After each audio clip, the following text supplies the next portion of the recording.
জাতীয় পার্টির chairman GM কাদেরের রংপুর নগরীর সেনপাড়া এলাকায় স্কাই ভিউ বাসভবনে হামলার ঘটনা ঘটেছে বৃহস্পতিবার রাত 9:15টার দিকে। ঘটনায় বৈষম্য বিরোধী ছাত্র আন্দোলনের নেতাকর্মীদের জড়িত বলে অভিযোগ উঠেছে। হামলার সময় বাসভবনের সামনে মোটরসাইকেল ভাঙচুর ও অগ্নিসংযোগ করা হয়। সাবেক মেয়র ও জাতীয় পার্টির প্রেসিডিয়াম সদস্য মোস্তাফিজুর রহমান মোস্তফা এই হামলার সত্যতা নিশ্চিত করেন। ঘটনার পর জাতীয় পার্টি ও ছাত্র আন্দোলনের নেতাকর্মীদের মধ্যে ধাওয়া পাল্টা ধাওয়া ও উত্তেজনা ছড়িয়ে পড়ে।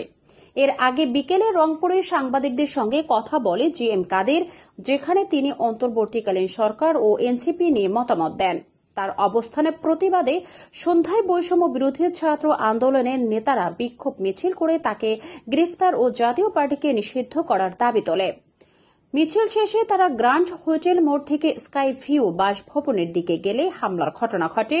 ঘটনার পরপরই সেনা ও পুলিশ মোতায়েন করা হয় এবং উত্তেজনাকর পরিস্থিতি নিয়ন্ত্রণে আনা হয়।